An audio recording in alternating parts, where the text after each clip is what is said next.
Hello, this is Howard Owens, publisher of the Batavian. We're doing another candidate interview for the New York 27. This time we have Chris Jacobs on the line. So, Chris, good to see you. Nice afternoon. Hope you're all well. Good to see you, Howard. Thanks. Yeah, doing well. Good. So I want to launch right into it here. As I mentioned, we started out with some kind of basic belief questions about what you believe about American government.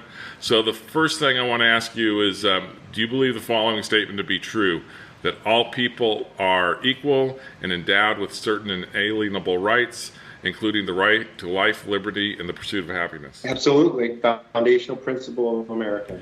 And do you believe that government exists to secure those rights? Absolutely.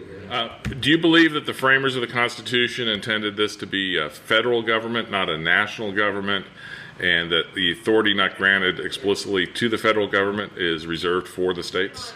Yes, I do. That very much I believe, and I think it's very important if we're going to continue to do the way of life we have to follow that. Okay. So sticking kind of with Republican principle questions, do you believe the framers intended Congress to have greater authority than the executive branch? My understanding is co-equal, and that's how my understanding has been, that the legislature has a critical role in the three branches of government, of course. So getting a little more into a specific topic, if all persons have inalienable rights, at what point kind of in the human life cycle does that start? When does a person become a person who is in possession of natural rights? I think you're asking now about abortion, and I am pro-life, and I believe life begins at conception. And those rights that begin and are full at that point in time, equal to anybody else. Is that a scientific belief or a religious belief? Oh, I think certainly there's both. I have religious beliefs to it, but I believe scientifically, we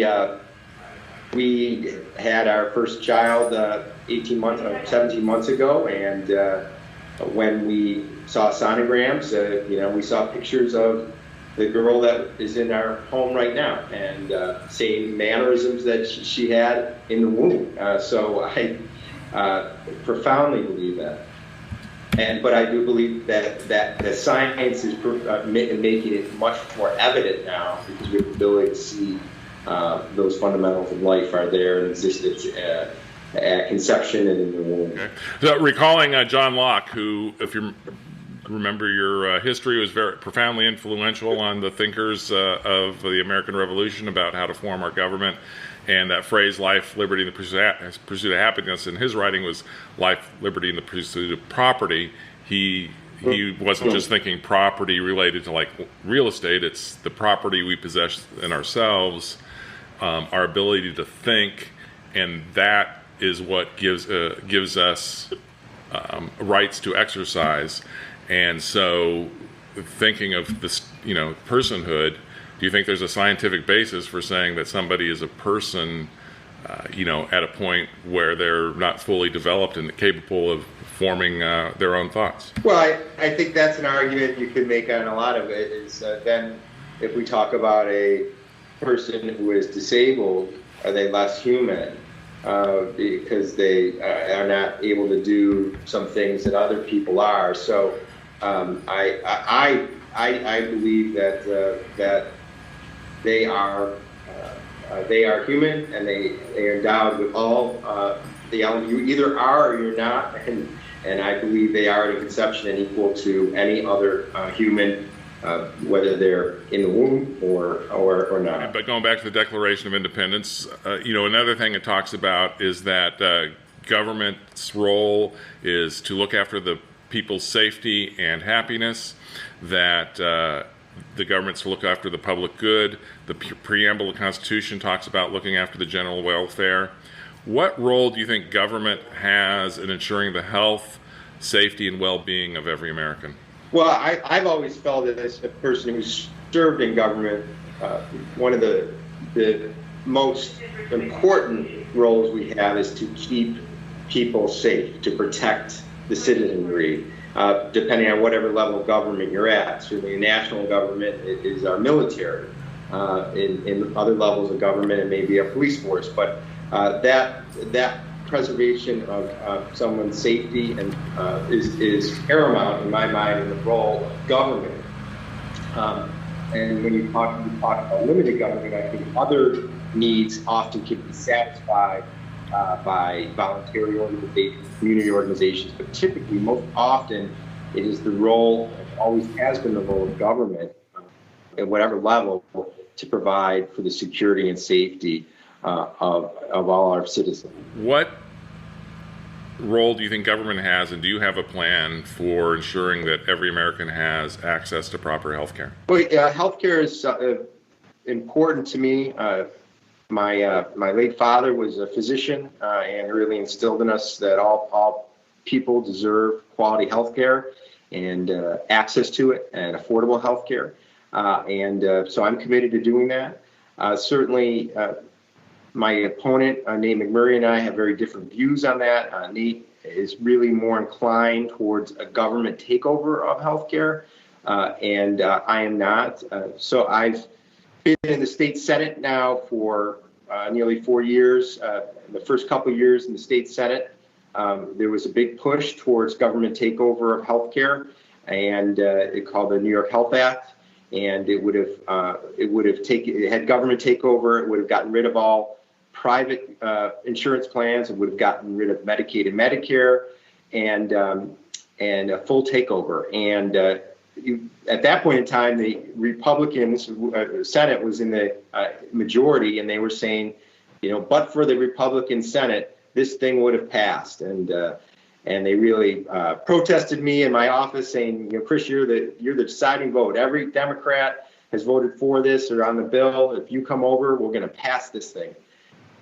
Well, 2 years later, the Senate was flipped to Democrats, so they had a Democratic Assembly, a Democratic Senate, and a Democratic governor, and yet they've never passed the Health Act because the reality is it's unrealistic, it's unaffordable, it would devastate our healthcare marketplace. So I think that that lesson to me was that our system currently is absolutely not perfect, but I'm committed to working within the existing structures to improve it, to make it more accessible, certainly more affordable. And that's something I think we really need to focus on, affordability, because frankly, whether it's a public system or private system, if it's too expensive, no one's going to have the access they need. So in particular, things like pharmaceuticals. Why do we pay twice as much as the other, on average, than the average cost around the world? We have to look at things that we can do to bring those costs down. We have to look at malpractice reform. We have to look at reforming our patent structure. We have to PBMs are pharmaceutical benefit manufacturing companies, and they are the kind of middleman that deals with working with the health plans and getting pharmaceuticals and drugs.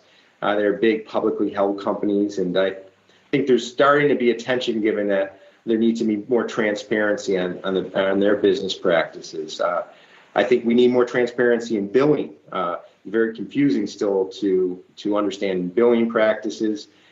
And I believe, as the president has talked about, being able to do things like buy insurance across state lines, so we increase competition. So, I think that there's a lot of things we can do to improve the existing system than to think there's a perfect system elsewhere. And if you scrap what you have here and just import something and have a full government takeover, living in the Buffalo area, if you go up to Buffalo General Hospital on a typical day, you'll see an awful lot of Canadian license plates in the parking lot. It's because Canadians are coming over from here because they can't get the health care they want, or they can't get it in a respectable period of time.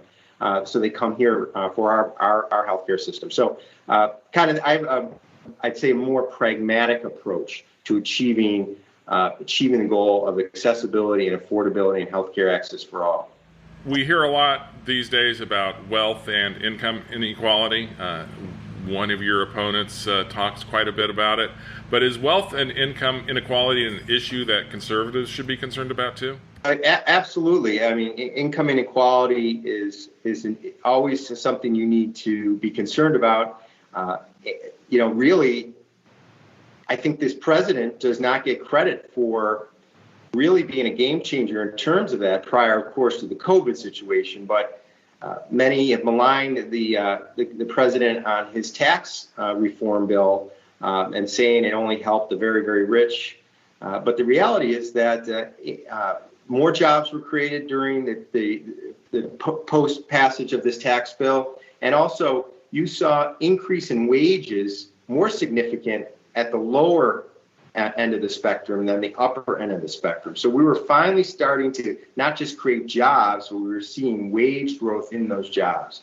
And that was significant. And it was kind of same goal of increasing income at the lower end, but much more in terms of not government handouts, government programs, which actually may provide some benefit, but limit growth, but have a much more robust economy. That's how you're going to really create long-term wage growth and decrease gaps in terms of income inequality. What does the phrase "Make America Great Again" mean to you? The phrase means working to get a country that's really a strong country in every sense of the word, in terms of our economy and what we just talked about, that people can really get back to work, people can have careers instead of just dead-end jobs, that they can provide for their families, that they can be homeowners, that they can satisfy the needs if they want to go back and get education and do that. And then also that we have a country that again is standing up for itself on the international stage. And I think that what I've seen this president do is say to other countries that have perhaps taken advantage of us in terms of negotiations and trade deals, we're not going to stand for that anymore. We're going to stand up for ourselves. So we're going to negotiate deals that are good for us and good for our people. And that people are going to pay their fair share in terms of NATO and other things that we've let go. So I think that are some of the main principles that I feel that the Make America Great tagline means. Thank you. When I reflect back on 2016, the economy seemed to be going pretty well. GDP growth, low unemployment, not as low as it got, but we're in pretty good shape. My business was doing well. A lot of the other small business owners I know were pretty satisfied. We seem to enjoy a great deal of freedom and consumer wealth, and one of the highest lifestyles of any time in history, here in America. And so why wasn't America already great in 2016? Well, I think that in 2016, I think there was a lot of people who weren't feeling like it was great. I think there was a lot of people who were unemployed or underemployed. I think that we saw a lot of manufacturing gains in post 2016.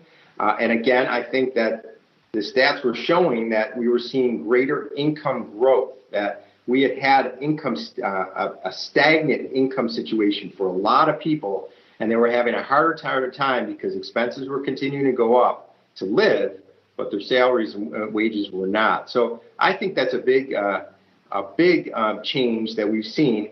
And I really think that now we're talking about before COVID.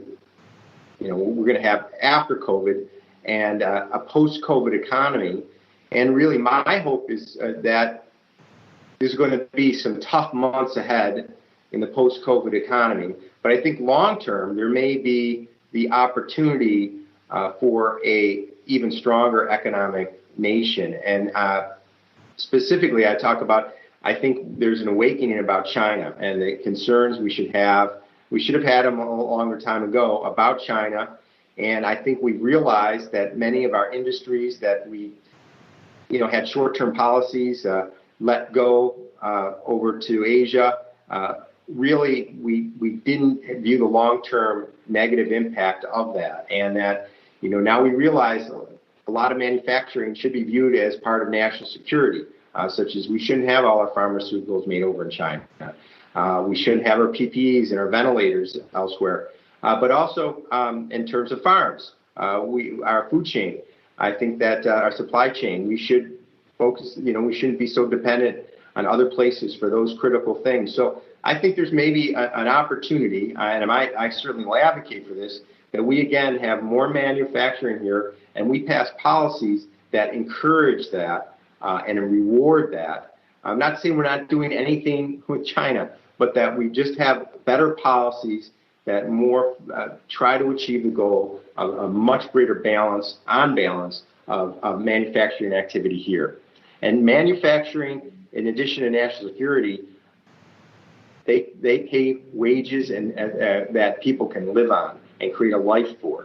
While we're talking about China, the major complaints about China have been thefts of intellectual property, the currency manipulation, not all economists agree that trade deficits are a bad thing, but that, the trade deficit issue. Trump went into a trade war with China that cost this economy a couple of $1 trillion in GDP growth, and levied taxes on Americans through tariffs, and ended up signing a phase one deal that addresses none of the issues that any economist was worried about with China. Are you satisfied with the way Trump has handled China? Well, I think we still need to resolve the trade situation. But, I've talked to people who are in even manufacturing who are dependent on China.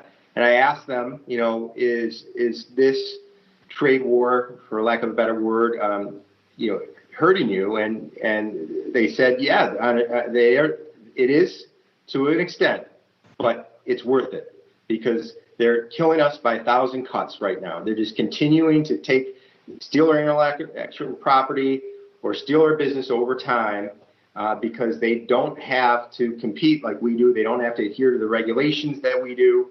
And so inevitably, the business here will be lost forever. So I think it's pay now or pay big time later. And so, we've seen what's happened is we've just let things go, gave away manufacturing abroad to Asia for the sake of having a few cents saved on the next product we buy here, but we've lost jobs. And this area is a place that we've lost it. So I think that again, I'm not saying every job's going to come back from China, but I think with some changes in policy, we could see a new renaissance in manufacturing, more high-end manufacturing, if you will, but more skilled manufacturing. But I think we have an opportunity to do that, and I think agriculture as well. On China, they have the Belt and Road Project. They're investing a lot in infrastructure in Africa, South China Sea. They're clearly a geopolitical threat to the United States in a lot of people's views. The United States had entered into a trade agreement to help contain some of that, the Trans-Pacific Partnership, and Trump withdrew from that.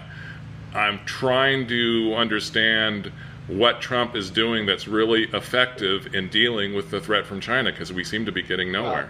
I think it's very disturbing what's going on in Africa. And I think that is something that needs to, they are saddling the African nations with debt that they're going to call at some point and really just control that continent potentially long term.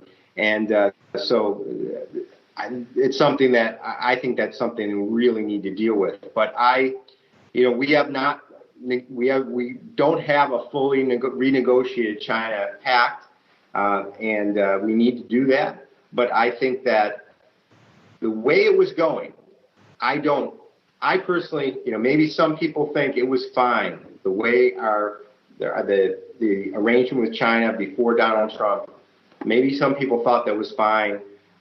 I didn't think it was good. I don't think it was long term. Again, we were dying by 1,000 cuts. We were losing manufacturing job after manufacturing job.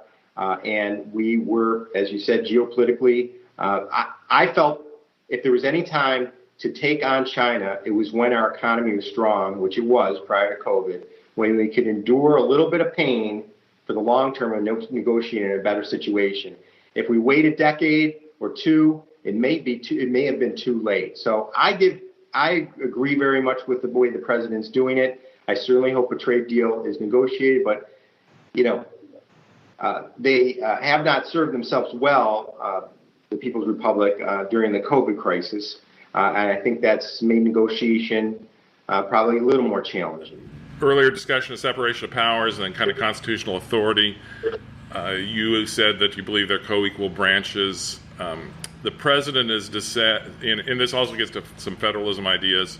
The president said that the decisions of the president are his, not the governor's, regarding saying reopening the states. He said he'd override the governors if they didn't say open up churches. He has multiple times, and as Attorney General has also said that Article 2 gives him, ultimate power. And just, something current, he's threatening to use the Insurrection Act to send troops to American cities.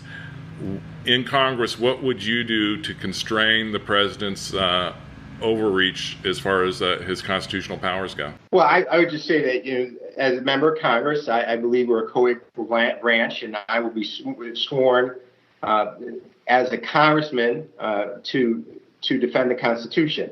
And so, as I have in the state, defending the state Constitution, I will do that. I believe largely during this COVID crisis, the president has worked well with governors. They haven't always agreed. Our governor, in a lot of ways, would probably be one that they've battled. But also, I will say on substance, this president has been there for this governor in terms of what he has needed, especially in the city of New York. So he has been a partner, and I think that he should be commended for that. Now, I think that in terms of these insurrections, I certainly hope that the governors make the decisions on the National Guard on their own, because it's incumbent on them to do that. And after some of the things I've seen here in this area, I would encourage them to seriously consider that. We had an incident here yesterday in the Buffalo area where 2 police officers were seriously harmed as a result of trying to do their jobs in the riots here. So I think the National Guard, it should be seriously considered here. And obviously, serious situations are happening in terms of life and property damage in other places around the country. Do you think Twitter should fact check the president? I don't. And I think that unless Twitter wants to decide to fact check every person, I think that they are stepping into a realm which is very dangerous. And I think that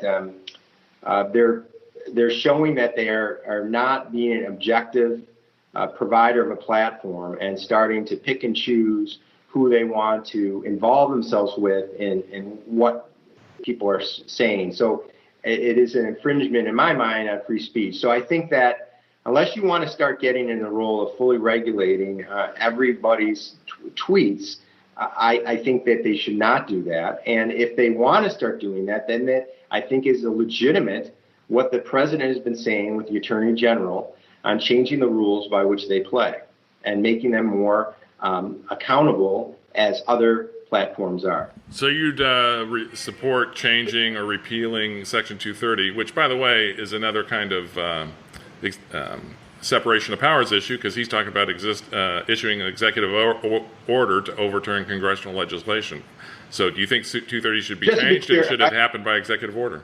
I'm not saying it should be changed at this point. At this point, I'm just saying that I think Twitter needs to really think about what they're doing. If they're going to start selectively censoring certain people and certain people's speech, they are walking down a dangerous road. Is fact-checking censoring? It is if you're selectively fact-checking certain people. If you decide that everything this one person on your platform is saying you're going to weigh in on, and I will say some of this, quote, fact-checking was very subjective, but that if you're going to do it for one, but not everyone, then I think you're walking down a dangerous road.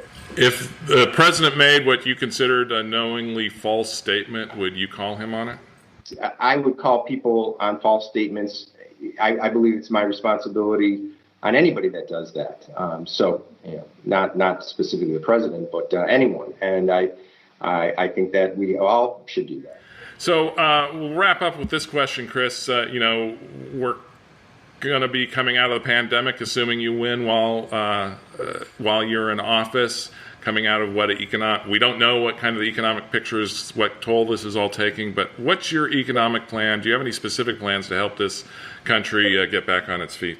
Well, first, as a person that's been a small business owner myself, I've owned my own small business, my own real estate development company for 18 years.